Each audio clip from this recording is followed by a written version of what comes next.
നമസ്കാരം സുഹൃത്തുക്കളെ, നിങ്ങൾ കണ്ടുകൊണ്ടിരിക്കുന്നത് ടെക്നോ ഷാനിക് മലയാളം യൂട്യൂബ് ചാനൽ. ഞാൻ ഷാനിക്. സുഹൃത്തുക്കളെ, നമ്മളിന്ന് ഈ വീഡിയോ ചർച്ച ചെയ്യാൻ പോകുന്നത് എന്താണെന്ന് വെച്ച് കഴിഞ്ഞാൽ, പലവർക്കും കൺഫ്യൂഷൻസ് ഉണ്ടാവില്ലേ, ഒരു ലാപ്ടോപ്പ് ആണോ അതൊരു കമ്പ്യൂട്ടർ ആണോ. നമ്മുടെ സെയിം സ്പെക്സും സെയിം കൺഫിഗറേഷനുള്ള രണ്ട് സിസ്റ്റങ്ങളുണ്ട്.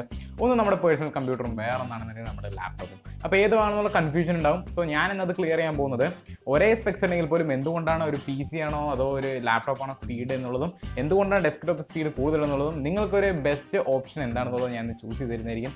സോ അതിനെക്കുറിച്ച് കൂടുതൽ അറിയാൻ താല്പര്യപ്പെടുകയാണെങ്കിൽ മാത്രം വീഡിയോ അവസാനം വരെ കാണാനായിട്ട് ശ്രമിക്കുക. സോ നമുക്കിത് വീഡിയോ തുടങ്ങാം.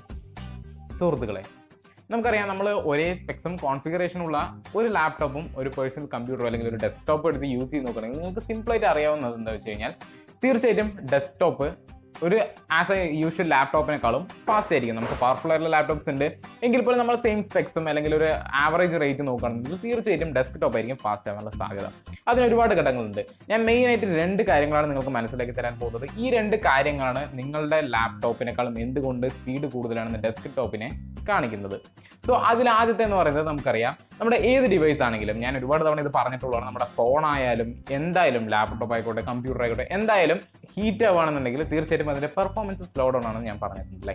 സോ എത്രത്തോളം സ്പേസ് കൂടിയിട്ട് സാധനങ്ങൾ ഫിക്സ് ചെയ്യുന്നു, അല്ലെങ്കിൽ പ്രോസസ്സർ ആയിക്കോട്ടെ എല്ലാം കൂട്ടി യോജിപ്പിച്ച് ഫിക്സ് ചെയ്യുമ്പോൾ തീർച്ചയായിട്ടും അത് ഹീറ്റ് കൂടുതലാവാനുള്ള സാധ്യതയുണ്ട്. ഹീറ്റ് എക്സ്ഹെയിൽ ചെയ്ത് പുറത്ത് പോകാനുള്ള സ്പേസും കുറവായിരിക്കും. കാരണം എല്ലാം അടുപ്പിച്ച് വെച്ചിരിക്കുന്ന ലാപ്ടോപ്പ് എന്നുള്ളത് അങ്ങനെ ഒരു സിസ്റ്റമാറ്റിക് ആയിട്ടുള്ള ഒരു ഫംഗ്ഷൻ ആണല്ലേ.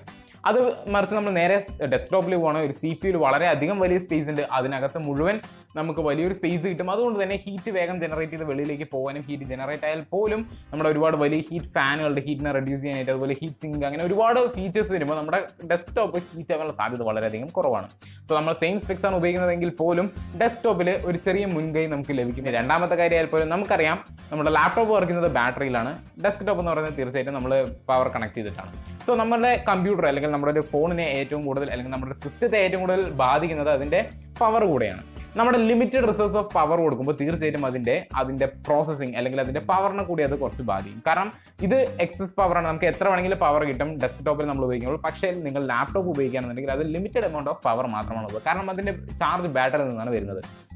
സോ ആ ബാറ്ററിയിലുള്ള പവർ ഉപയോഗിച്ചുകൊണ്ട് വേണം ലാപ്ടോപ്പിന് മാക്സിമം യൂട്ടിലൈസേഷൻ നിങ്ങൾക്ക് തരാനായിട്ട്. സോ തീർച്ചയായിട്ടും പ്രോസസ്സറിൻ്റെ ക്യാപ്പബിലിറ്റി കൂടുതലാണെങ്കിൽ പോലും അത് വളരെ അണ്ടർ റേറ്റഡ് പോലെ അത് വർക്ക് ചെയ്യത്തുള്ളൂ. കാരണം വളരെ ലിമിറ്റഡ് എമൗണ്ട് ഓഫ് സോഴ്സസ് ആണ് അവൈലബിൾ ആയിട്ടുള്ളത് ബാറ്ററി ആയിട്ട്. അതേസമയം ഡെസ്ക്ടോപ്പിലൊക്കെ പോകണമെന്നുണ്ടെങ്കിൽ കുറച്ച് കൂടുതൽ പവർ അവൈലബിൾ ആണ്. സോ അതുകൊണ്ട് തന്നെ കുറച്ച് എക്സസ് ആയിട്ട് വർക്ക് ചെയ്യാനും കുറച്ചുകൂടി ഫാസ്റ്റ് ആയിട്ട് വർക്ക് ചെയ്യാനും നിങ്ങളുടെ ഡെസ്ക്ടോപ്പിനെ കൊണ്ട് സാധിക്കും. സോ ഇത് രണ്ട് കാര്യങ്ങളാണ് ഞാൻ നിങ്ങളിലേക്ക് മനസ്സിലാക്കാനായിട്ട് ശ്രമിച്ചത്. അതുകൊണ്ട് നിങ്ങൾക്ക് മനസ്സിലായിട്ടെന്ന് പ്രതീക്ഷിക്കുന്നു. ഡെസ്ക്ടോപ്പ് തന്നെയാണ് ഒരു മുൻഗണന കൂടുതൽ. അതും കൂടെ നമ്മൾ നോക്കുകയാണെന്നുണ്ടെങ്കിൽ തീർച്ചയായിട്ടും നിങ്ങൾ ഇതേ പാർട്ടുള്ള സാധനങ്ങൾ, ഒരേ സ്പെസിഫിക്കേഷനുള്ളത് വാങ്ങുകയാണെങ്കിൽ പോലും ഡെസ്ക്ടോപ്പിനേക്കാൾ കൂടുതൽ വില ഉറപ്പായിട്ട് നിങ്ങളുടെ ലാപ്ടോപ്പിന് വരും. കാരണം അതിൻ്റെ പോർട്ടബിലിറ്റി തന്നെയാണ്. സോ നിങ്ങൾ ഏത് വാങ്ങണമെന്ന് ഞാൻ പറയണമെന്നുണ്ടെങ്കിൽ, ആസ് എ സ്റ്റുഡൻറ്റ് നിങ്ങൾക്ക്, എനിക്ക് തോന്നുന്നു ഡെസ്ക്ടോപ്പ് തന്നെയായിരിക്കും കുറച്ചും കൂടി കൂടുതൽ ആവശ്യം. കാരണം നിങ്ങൾക്ക് പോർട്ടബിലിറ്റി അത്ര അത്യാവശ്യമില്ലാത്ത കാര്യമാണ് ഉണ്ട് എന്നുണ്ടെങ്കിൽ തീർച്ചയായിട്ടും ഒരു നല്ല സ്പെസിഫിക്കേഷനുള്ള ഡെസ്ക്ടോപ്പിലേക്ക് പോവുക. പ്രൈസും കുറവായിരിക്കും, നിങ്ങൾക്ക് നല്ലൊരു യൂസർ എക്സ്പീരിയൻസ് ലഭിക്കും. അതേസമയം നിങ്ങൾ പോർട്ടബിലിറ്റി കൂടുതൽ ആവശ്യപ്പെടണമെന്നുണ്ടെങ്കിൽ തീർച്ചയായിട്ടും ഒരു ലാപ്ടോപ്പിലേക്ക് പോകാനുള്ളതാണ്. കാരണം നിങ്ങളൊരു സ്റ്റുഡൻ്റ് ആണ്, നിങ്ങൾക്ക് വീട്ടിലാണ് കമ്പ്യൂട്ടർ യൂസ് ചെയ്യുന്നത് എങ്കിൽ പോലും നിങ്ങളൊരു ലാപ്ടോപ്പ് അഫോർഡ് ചെയ്യുകയാണെന്നുണ്ടെങ്കിൽ നിങ്ങൾ എക്സ്ട്രാ ചാർജ് കൊടുക്കണം.